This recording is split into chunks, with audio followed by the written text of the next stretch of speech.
আমি নার্গিস চলে এসেছি আমার কিচেনে আজ এক নতুন রেসিপি নিয়ে। তো আজ আমি বানাবো আদরসা পিঠে। তো অনেকে জানে অনেকে জানে না। তো আমি নিয়েছি 500 আটা, 300 গ্রাম চিনি, একটা কলা, আর আমি হাফ নেব নারকেলের নারকেল কোড়া, আর কিছুটা এলাচ গুঁড়ি। এবার আমি বানাবো পিঠের। তো চলুন আমি এবার পিঠের খুমিরটা বানাতে যাই। তো আমি এখানে একটা হাঁড়ি বসিয়ে দিয়েছি, এতে আমি জল দেব। তো আমি হাফ মাপ জল দিয়ে দিলাম এতে, আর দিয়ে দেব এই 300 গ্রাম চিনিটা, পুরোটাই দিয়ে দেব। এটা আমি গরম হতে দিয়ে দিয়েছি। আর দিয়ে দেব 2-3টে তেজপাতা আর কিছুটা এলাচ কোটা। এই দেখুন, এটা পরে দেব, এখন দেব। তো এতে এবার দিয়ে দেব স্বাদ মতো নুন, আর দিয়ে দেব একটা কলা।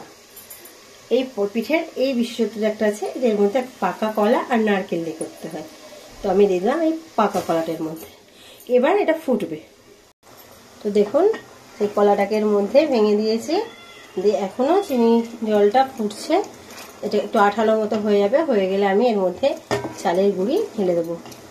খুবই ডিফারেন্স, খুবই একদম সহজভাবে এটা করা যায় না, খুবই টাফ ব্যাপার এই পিঠেটা করতে। তো তাও আমি চেষ্টা করছি। আমার মায়ের এটা হাতের ফেভারিট পিঠে, আমার আত্মীয় স্বজন সবাই এই পিঠেটা পছন্দ করে, আমার মায়ের পিঠেতে ফেমাস। তো আমি চেষ্টা করছি মায়ের থেকে একটু শিখে নিই। তো মাঝে মাঝে আমাদেরও তো বানাতে হবে, সবসময় মায়ের হাতে বানানো তো আর মাকে আর কোথায় পাবো সবসময়। তো নিজেদের বানিয়ে খেতে হবে, তাই মায়ের কাছ থেকে এটাকে আমি শিখেছি আর কি। এবার সেই চিনি আর কলার মিশ্রণটা গাঢ় হয়ে গেছে, গাঢ়। তো এটাতে তো আমি এবার ওই চিনি আর কলা সিরাপ মতো তৈরি হয়ে গেছে। তো এবার এতে অল্প খানিকটা আটা চালের গুঁড়ি ঢেলে দিলাম, দিয়ে নাড়ছি। তো অল্প অল্প করে আমি চালের গুঁড়ি ঢালছি, খানিকটা ঢেলেছিলাম, আবারও এটা করছি, আবারও অল্প আছে, একটু পরে ঢালবো। তো এবার পুরোটাই দিয়ে দিলাম। আমি আঁচটা একেবারে কমিয়ে রেখেছি, এটা হাই ফ্লেমে হবে না, অল্প আছে। এইভাবে আমি কুমিরটা করে নিচ্ছি। তো আমি এইভাবে এটাকে নিয়ে নিচ্ছি। তো এইভাবে আমার আটার মিশ্রণটা তৈরি হয়ে গেছে। এবার এতে আমি নারকেল পুরো দেব। তো আমি সেই পিঠের খুমির যেটাকে বলা হয়, যেটা বানালাম, সেটাকে এবার এই থালার মধ্যে ঢেলে নিয়ে ঠান্ডা করতে দেব।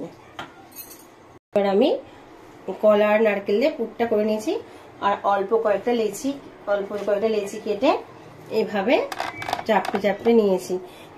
এই কলা পাতা নেই বলে আমি মান পাতার উপরে এইভাবে চাপড়ে চাপড়ে নিয়েছি। এই দেখুন, চাপড়ে চাপড়ে নিয়েছি। এবার তেলটা গরম হয়ে গেছে, এদিকে আমি তেলটা গরম করতে দিয়ে দিয়েছি, হিটে দিয়ে দিয়েছি। তেলটা গরম হয়ে গেছে। তো এবার এগুলো একটা একটা করে এর মধ্যে ছেড়ে দেব। দেখুন, ছেড়ে দিলাম। ভীষণ ডিফিকাল্ট, টাফ এই পিঠেটা করতে, সহজে আমরা পারি না, অনেক কষ্টের মধ্যে শিখেছি পিঠেটা বানাতে। তো দেখুন পিঠেটা কেমন হচ্ছে। আমার পিঠেটা হয়ে গেছে।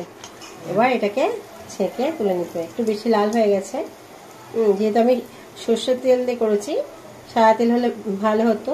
তো আজ আমার বাড়িতে কেউ সাদা তেল আনতে যাওয়ার লোক ছিল না বলে আমি সর্ষের তেল দিয়েই বানিয়েছি এটা। তো আরও কয়েকটা আমি এর মধ্যে ছেড়ে দেব। ভীষণ ডিফিকাল্ট এই পিঠেটা করতে গেলে, সহজেই করতে পারা যায় না, অনেক চেষ্টায় অনেক পরিশ্রম করে এটা আমি একটু শিখেছি।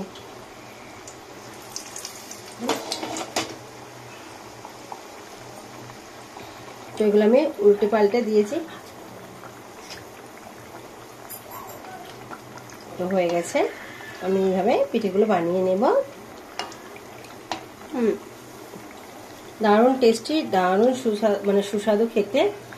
তো জানি না আপনারা কেউ জানেন কি না, তো না জানলে আমার রেসিপিটা দেখে করার চেষ্টা করতে পারেন। ভীষণ সুন্দর খেতে, ভীষণ। তো হয়ে গেছে, আমি এইভাবে সবগুলো বানিয়ে নেব। আমার বাড়িতে তো কোনো কলা গাছ নেই, তাই কলা পাতা নেই, আমি মান পাতা দিয়ে করছি। এটা এই পিঠেটা আমি মান পাতা দিয়ে করছি, মানে মান পাতার উপর রেখে আর কি এটাকে তৈরি করা হচ্ছে। মানে ভীষণ ক্রিটিক্যাল এই পিঠেটা। এই তেলের মধ্যে দিয়ে, সর্ষের তেলের মধ্যে দিয়ে এইভাবে দেখুন, এইভাবে ছেড়ে দিতে হচ্ছে। এই ভীষণ মানে ট্রাপ এই পিঠেটা। এইভাবে বারবার এর মধ্যে দিয়ে এইভাবে চাপটে চাপটে, তেলের মধ্যে চাপটে চাপটে করতে হচ্ছে। এভাবে তুলে আবারও একটা দিতে হবে।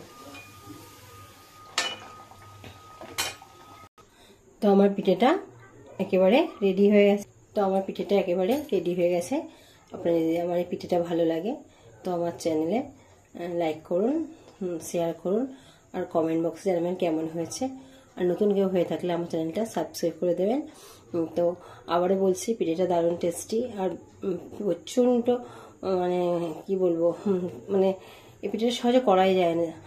মানে অনেক চেষ্টা করে আমি পিঠেটা শিখে আজ করেছি। তো আপনারা আমার মতন দেখে করতে পারেন। তো আজকের মতন এতটাই। আবার কোনো নতুন রেসিপি নিয়ে আপনাদের সামনে হাজির হব। খোদা হাফেজ।